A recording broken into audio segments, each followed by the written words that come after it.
Hello दोस्तों, नमस्कार। मरुद्रा आर्यस academy class पर आप सभी का हार्दिक स्वागत है। दोस्तों, सबसे पहले तो आप सभी को सुबह का नमस्कार। दोस्तों हम आपके लिए टेट सीरीज नंबर 1 लेकर आए कंप्यूटर की, जो कि आपके पटवार की, ग्राम सेवक की, उसके अलावा कंप्यूटर शिक्षक के लिए बहुत ज़्यादा इंपॉर्टेंट है। उसके अलावा जो पटवार में पार्ट डी में आपके 15 क्वेश्चन यहाँ पर लेकर आएंगे। डेली हम टेट सीरीज में आपके सुबह 5:30 बजे 15 क्वेश्चन आपको डेली सोल्व करवाएंगे, वो भी एकदम पूरे सॉल्यूशन के साथ दोस्तों। ठीक है दोस्तों, तो दोस्तों चलते हम यहाँ पर, और साथ में दोस्तों डिस्क्रिप्शन बॉक्स में हमारा टेलीग्राम का लिंक है, आप उसको ज्वाइन कर सकते हैं दोस्तों। ठीक है, यहाँ पर हमारा पहले नंबर का क्वेश्चन है। यहाँ पर निम्नलिखित में से चार्ट का कौन सा प्रकार स्कैटर चार्ट जैसा होता है, परंतु स्कैटर चार्ट के विपरीत 2 की बजाय 3 मानों वैल्यू की तुलना करता है। पहला ऑप्शन आपके पाई चार्ट, दूसरा ऑप्शन आपके बबल चार्ट, तीसरा ऑप्शन आपके एरिया चार्ट, उसके अलावा चौथा ऑप्शन आपके रेडार चार्ट। तो दोस्तों जल्दी से राइट आंसर दीजिए, आप जल्दी से दीजिए राइट आंसर दोस्तों। तो दोस्तों इसका जो राइट आंसर हो जाएगा आपके, क्या हो जाएगा यहाँ पर, इसका राइट आंसर हो जाएगा आपके बबल चार्ट। ठीक है, अब बबल चार्ट के बारे में भी मैं आपको यहाँ पर बता देता हूँ कि दोस्तों जो बबल चार्ट होता है स्कैटर चार्ट का ही एक प्रकार है। ठीक है, जो ये बबल चार्ट है स्कैटर चार्ट का ही ये क्या है, एक प्रकार है। उसके अलावा जिसमें डेटा पॉइंट को सर्कल द्वारा चिन्हित किया जाता है, इसमें जो मतलब बबल चार्ट होता है, इसमें क्या होता है, जो डेटा पॉइंट होता है उसको क्या सर्कल के द्वारा यहाँ पर चिन्हित किया जाता है। उसके अलावा साइज कॉलम में सर्किल का आकार द्वारा निर्धारित किया जाता है। ठीक है, जो साइज कॉलम में जो सर्किल का आकार रहता है मानों के द्वारा, मतलब किसके द्वारा, वैल्यू के द्वारा उनको निर्धारित किया जाता है। बबल चार्ट एक चार्ट का प्रकार है जो कि डेटा को 3 डायमेंशन में प्रदर्शित करता है। अब आपसे ये भी पूछ लिया जाता है कि बबल चार्ट के द्वारा डेटा को किस में पेश किया जाता है, किस में प्रदर्शित किया जाता है, तो आपके 3 डायमेंशन में बबल चार्ट के द्वारा डेटा को प्रदर्शित किया जाता है। ठीक है, ये तो हमारा पहला क्वेश्चन। चलते हैं दूसरे क्वेश्चन की ओर। दूसरा क्वेश्चन हमारा, निम्नलिखित में से कौन सा फंक्शन एमएस एक्सेल से संबंधित नहीं है। यहाँ पर पूछा गया है कि इनमें से जो ऑप्शन दिए गए हैं उसमें से कौन सा फंक्शन है जो कि एमएस एक्सेल से संबंधित नहीं है। पहला ऑप्शन आपके एमएक्स, दूसरा आपके एसवीएम, तीसरा आपके एवरेज, और चौथा ऑप्शन आपके मिनिमम। ठीक है, तो जल्दी से राइट आंसर दीजिए दोस्तों, आप दूसरे नंबर के क्वेश्चन का जल्दी से दीजिए दोस्तों। तो दोस्तों दूसरे क्वेश्चन का जो राइट आंसर होगा, निम्नलिखित में से कौन सा फंक्शन एमएस एक्सेल से संबंधित नहीं है, तो इसका राइट आंसर हो जाएगा दोस्तों सी, एवरेज। ठीक है, अब इसके बारे में जान लेते हैं हम। एमएस एक्सेल में एवरेज नाम का कोई भी फंक्शन नहीं होता है। तो दोस्तों यहाँ पर एमएस एक्सेल में जो मैक्सिमम ये वाला फंक्शन भी होता है, सम वाला फंक्शन भी होता है, उसके अलावा मिनिमम वाला फंक्शन भी होता है, लेकिन एमएस एक्सेल में जो एवरेज वाला फंक्शन होता है ये नहीं होता है। ठीक है, ये याद रखना आप। उसके अलावा औसत ज्ञात करने के लिए एवरेज फंक्शन का प्रयोग किया जाता है। तो आपको पता है कि एवरेज का जो उपयोग किया जाता है किस लिए किया जाता है, एवरेज फंक्शन का उपयोग औसत ज्ञात करने के लिए किया जाता है। उसके अलावा दोस्तों यहाँ पर जो सम फंक्शन का प्रयोग होता है संख्याओं का योग ज्ञात करने के लिए किया जाता है। अब ये जो एमएस एक्सेल में जो सम होता है ये किस लिए प्रयोग किया जाता है, ये सम फंक्शन का प्रयोग संख्याओं का योग ज्ञात करने के लिए किया जाता है। उसके अलावा जो मैक्सिमम रहता है एमएक्स रहता है, मैक्सिमम फंक्शन का प्रयोग होता है अधिकतम संख्या ज्ञात करने के लिए किया जाता है। एमएक्स का प्रयोग कब किया जाता है, जब आपको अधिकतम संख्या ज्ञात करनी होती है। उसके अलावा जो मिनिमम जो फंक्शन होता है इसका प्रयोग जब किया जाता है जब आपको न्यूनतम संख्या ज्ञात करनी होती है। तो दोस्तों कहने का मतलब यह है कि एमएस एक्सेल में मैक्सिमम फंक्शन भी होता है, सम फंक्शन भी होता है, मिनिमम फंक्शन भी होता है, लेकिन जो एवरेज फंक्शन होता है ये एमएस एक्सेल में कहीं से कहीं तक नहीं होता है। ठीक है, चलते हम यहाँ पर तीसरे क्वेश्चन की ओर। तीसरा क्वेश्चन हमारा, सीरीज को भरने के लिए निम्न में से कौन सा सीरीज प्रकार वैध नहीं है। अब यहां से पूछा गया है कि जो सीरीज रहती है उसको भरने के लिए निम्न में से कौन सा सीरीज प्रकार वैध नहीं है। पहला ऑप्शन आपके ऑटोफिल, दूसरा ऑप्शन आपके ग्रोथ, तीसरा ऑप्शन आपके लीनियर, उसके अलावा चौथा ऑप्शन आपके पास टाइम। तो दोस्तों जल्दी से राइट आंसर दीजिए आप इसका। तो दोस्तों इसका जो राइट आंसर हो जाएगा, सीरीज को बनने के लिए निम्न में से कौन सा सीरीज प्रकार वैध नहीं है, तो इसका जो राइट आंसर हो जाएगा आपका टाइम।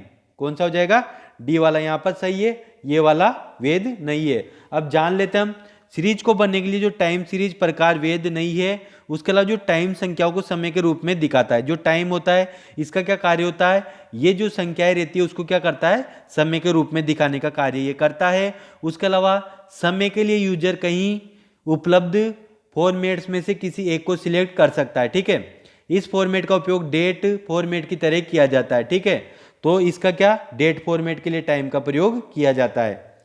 अगला क्वेश्चन हमारा यहाँ पर, इस गणितीय एक्सप्रेशन एक्स स्क्वायर बराबर y square plus z square को लिखने के लिए निम्न में से किस विशेषता का उपयोग किया जाता है? पहला ऑप्शन आपके सुपर स्क्रिप्ट का, दूसरा ऑप्शन आपके सब स्क्रिप्ट का, तीसरा ऑप्शन आपके पैराग्राफ स्पेसिंग का और चौथा ऑप्शन आपके ड्रॉप कैप का। तो दोस्तों जल्दी से राइट आंसर दीजिए आप। इस गणित इसको एक्स स्क्वायर बराबर y square plus z square को लिखने से लिए निम्न में से किस विशेषता का प्रयोग किया जाता है? ठीक है, तो दोस्तों जल्दी से राइट आंसर दे दीजिए आप। तो दोस्तों इसका जो राइट आंसर हो जाएगा सुपर स्क्रिप्ट का इसमें प्रयोग किया जाता है। और दोस्तों जो मतलब हाई कोर्ट एलडीसी हो चाहे कोई सा भी टाइपिंग का एफिशिएंसी का एग्जाम होता है उसमें 100% क्वेश्चन पूछा जाता है कि इस वाले सिंबल को लिखने के, इस वाले एक्सप्रेशन को लिखने के लिए किसका प्रयोग किया जाता है, किस विशेषता का प्रयोग किया जाता है। तो राइट आंसर हो जाएगा हमारा सुपर स्क्रिप्ट का। अब हम जान लेते हैं सुपर स्क्रिप्ट क्या होती है। ठीक है, यहां पर दोस्तों अब बात कर रहे हैं सुपर स्क्रिप्ट। एक वर्ण, संख्या या अक्षर है, ये क्या है? सुपर स्क्रिप्ट होता है एक वर्ण होता है जो कि संख्या या अक्षर होता है। ठीक है, उसके अलावा सामान्यतः टेक्स्ट लाइन में थोड़ा ऊपर लिखा जाता है। अब यहाँ पर आपने देखा होगा ये लाइन है, इसमें जो वर्ड है, अब ये स्क्वायर जो लग रहा है यहाँ पर, ठीक है, ये यहाँ पर जो स्क्वायर लग रहा है मतलब सामान्यतः लाइन से थोड़ा ऊपर लिखा जाता है इसको। जैसे आप मान के चलिए जैसे जेड स्क्वायर बराबर x square plus y square लिखना हो तो सुपर स्क्रिप्ट का यहाँ पर प्रयोग किया जाता है। ठीक है, उसके अलावा गणितीय एक्सप्रेशन में सुपर स्क्रिप्ट का प्रयोग किया जाता है जहां टू स्क्रिप्ट सुपर स्क्रिप्ट में लिखा गया। अब ये जो टू यहाँ पर लिखा हुआ है ना, जैसे यहाँ पर देख सकते हैं आप एक्स के ऊपर टू लिखा है, वाई के ऊपर टू लिखा है, तो इसको ही सुपर स्क्रिप्ट वाली विधि कहा जाता है। ठीक है, सुपर स्क्रिप्ट करते ही एक्स स्क्वायर हो जाएगा, वाई स्क्वायर हो जाएगा, जेड स्क्वायर हो जाएगा। ठीक है, अगली बात करता हम यहाँ पर एमएस वर्ड में फ़ॉन्ट के आकार को कम करने के लिए किस शॉर्टकट का प्रयोग किया जाता है? अब यहाँ पर हमसे पूछ रहा है कि एमएस वर्ड में जो फ़ॉन्ट का आकार है उसको कम करने के लिए किस शॉर्टकट का उपयोग किया जाता है? पहला ऑप्शन आपके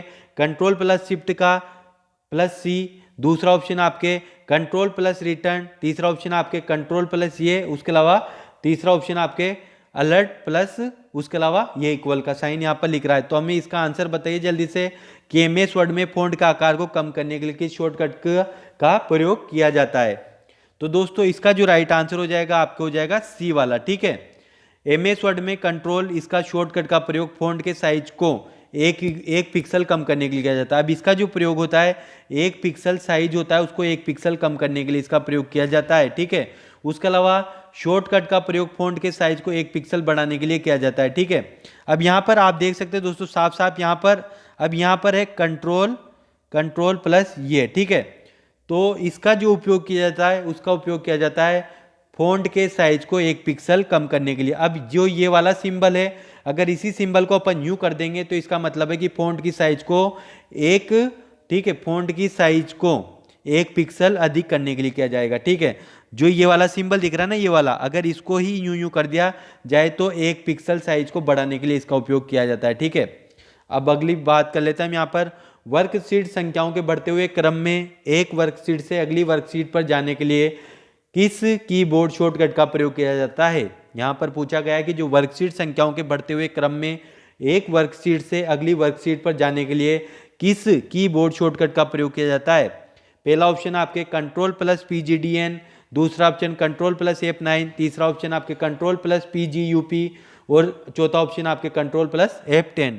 तो ये वाला ऑप्शन आपके, तो दोस्तों इसका जल्दी से राइट आंसर दीजिए। दोस्तों तो इसका जो राइट आंसर हो जाएगा आपके कौन सा हो जाएगा?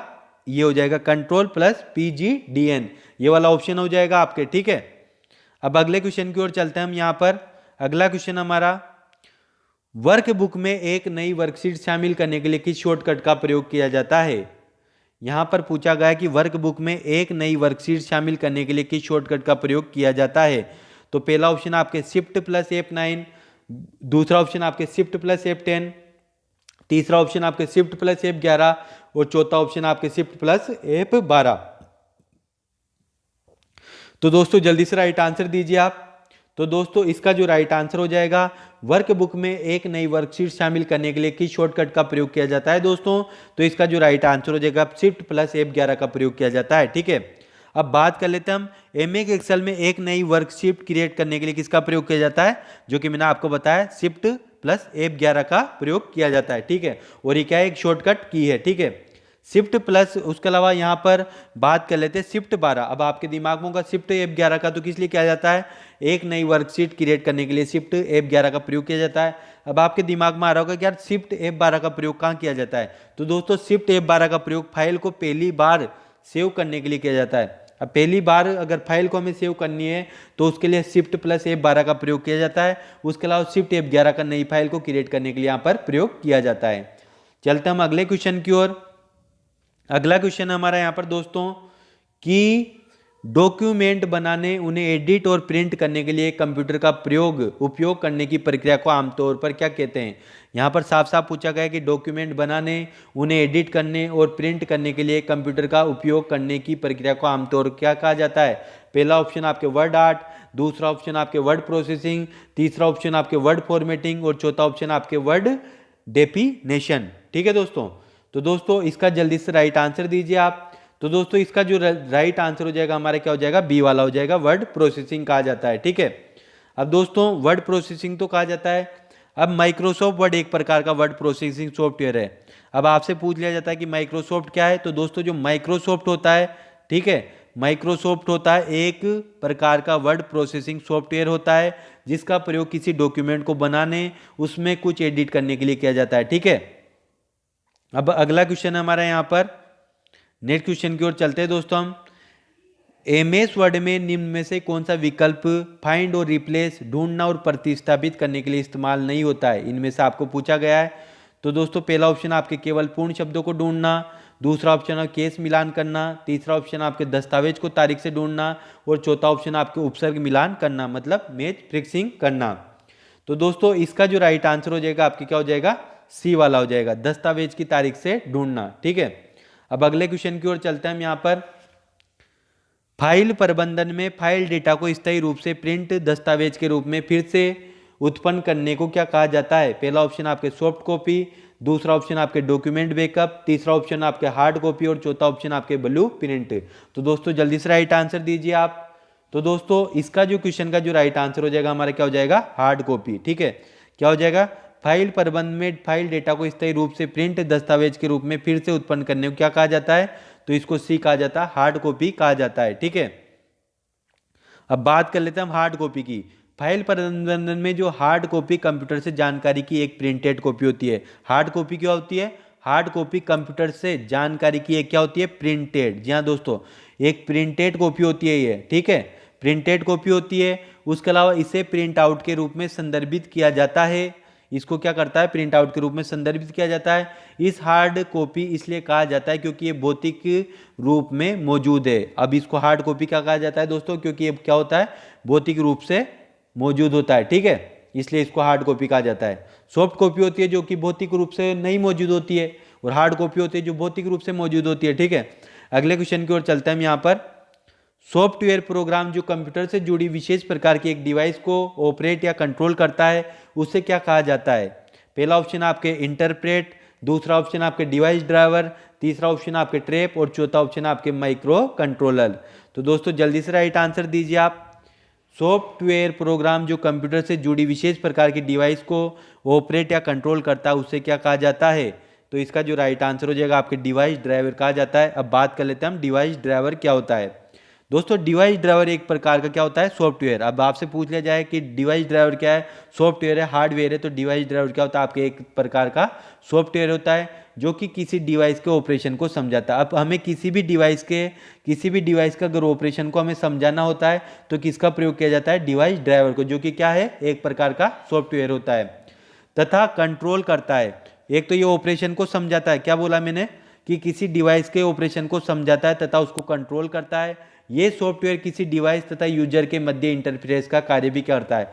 किसके मध्य, डिवाइस ड्राइवर का क्या कार्य होता है, डिवाइस ड्राइवर होता है, ये सॉफ्टवेयर किसी डिवाइस तथा यूजर के मध्य इंटरफेस का कार्य करता है। डिवाइस तथा जो यूजर रहता है उन दोनों के बीच में डिवाइस ड्राइवर क्या करता है, इंटरफेस का कार्य करता है, मध्य में क्या करता है, इंटरफेस का कार्य करता है।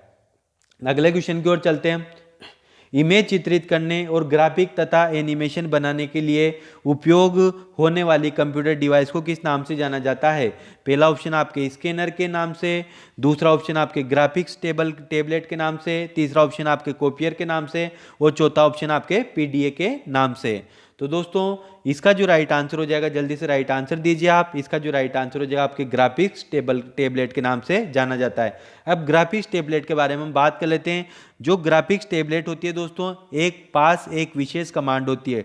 ग्राफिक्स टेबलेट के पास क्या होती है? एक विशेष कमांड होती है। जो हमारा ग्राफिक्स टेबलेट होता है इसके पास एक विशेष प्रकार की कमांड होती है जो कि आपके ड्राइंग बनाने, इमेज बनाने आदि को डिजिटल सिग्नल में परिवर्तित करती है। जो आप ड्राइंग बनाते हैं उसके अलावा जो इमेज बनाते हैं उसको क्या करती है? ये डिजिटल सिग्नल में परिवर्तित करने का काम करती है। यह कलाकार आर्टिस्ट को हाथ से इमेज, ग्राफिक तथा एनिमेशन बनाने की अनुमति प्रदान करती है। उसके अलावा ये क्या करती है? जो कलाकार रहता है, जो आर्टिस्ट रहता है, उसको हाथ से इमेज बनाने, ग्राफिक बनाने तथा एनिमेशन बनाने की अनुमति कौन प्रदान करती है दोस्तों? ग्राफिक्स टेबलेट प्रदान करती है। चलते हम अगले क्वेश्चन की ओर। ठीक है, इस एक्सप्रेशन बराबर एमओडी 528 का परिणाम क्या होता है? अब इसका परिणाम के बारे में पूछा है। जो एक्सप्रेशन यहाँ पर दिया गया इसका परिणाम क्या होता है दोस्तों? तो दोस्तों इसका परिणाम आपसे पूछा गया है। तो दोस्तों इसका जो राइट आंसर हो जाएगा आपके 8 होता है। ठीक है, अब दोस्तों हम यहाँ पर बात कर लेते हैं अगले क्वेश्चन की ओर। चलते हैं यहाँ पर निम्न में से, ठीक है दोस्तों, निम्न में यहाँ पर बात कर लेते हैं हम अगले क्वेश्चन की ओर। निम्न में से विंडोज का कौन सा कंपोनेंट हार्ड डिस्क से गलती से डिलीट की गई फाइलों या फोल्डर के लिए सुरक्षा जाल का कार्य करता है? अब यहाँ पर पूछा गया है निम्न में से विंडोज का कौन सा कंपोनेंट जो कि यहाँ पर दिया गया है जो कि हार्ड डिस्क से गलती से डिलीट की गई फाइलों या फोल्डर के लिए सुरक्षा जाल का कार्य करता है? तो दोस्तों इसका जो राइट आंसर हो जाएगा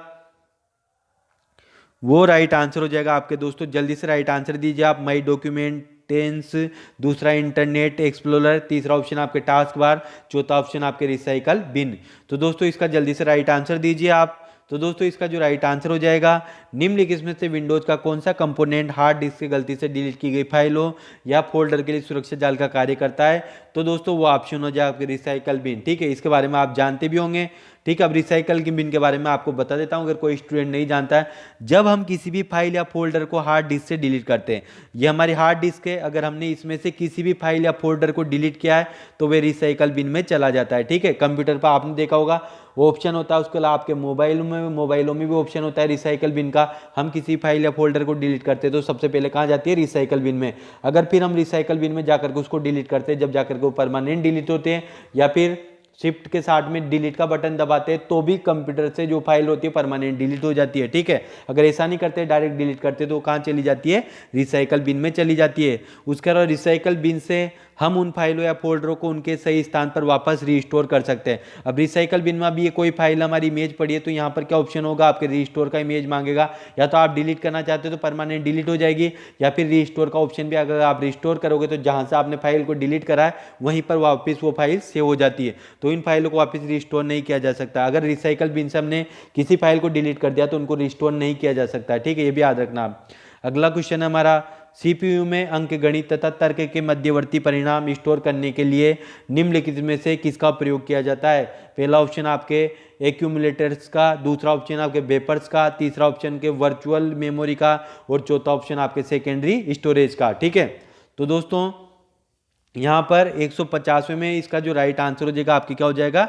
एक्यूमुलेटर्स। ठीक है, यहाँ पर क्वेश्चन पूछा गया है सीपीयू में अंकगणित तथा तर्क के मध्यवर्ती परिणाम स्टोर करने के लिए निम्नलिखित में से किसका उपयोग किया जाता है? तो राइट आंसर हो जाएगा आपके एक्यूमुलेटर्स का। ठीक है, तो दोस्तों यहाँ पर एक्यूमुलेटर का उपयोग किया जाता है। उसके अलावा सीपीयू में अंकगणित तथा तर्क के परिणाम स्टोर करने के लिए एक्यूमुलेटर का प्रयोग किया जाता है। एक्यूमुलेटर का उपयोग किया जाता है, यह क्या होता है? यह एक रजिस्टर होता है। एक्यूमुलेटर क्या होता है? एक रजिस्टर होता है जिसका प्राथमिक उद्देश्य संख्याओं का अनुक्रम, मतलब इसका प्राथमिक जो प्राइमरी कार्य क्या होता है? संख्याओं का अनुक्रम या सीक्वेंस को जोड़ना होता है। अनुक्रम जोड़ना होता है या सीक्वेंस को जोड़ने का कार्य क्या किया जाता है? एक्यूमुलेटर्स होता है, जो कि एक रजिस्टर के रूप में होता है। तो दोस्तों आज हमने जो आपको पटवारी के जो 15 क्वेश्चन थे दोस्तों, पूरे के पूरे 15 क्वेश्चन करवा दिए जो कि आपके पार्ट डी है। ठीक है दोस्तों, अगर वीडियो सही लगे तो चैनल को लाइक करना, सब्सक्राइब करना, साथ में डिस्क्रिप्शन बॉक्स में हमारा टेलीग्राम का लिंक है, वहां से जाकर के आप इसकी पीडीएफ फाइल ले सकते हैं दोस्तों। तो दोस्तों आज का वीडियो यही समाप्त होता है, धन्यवाद।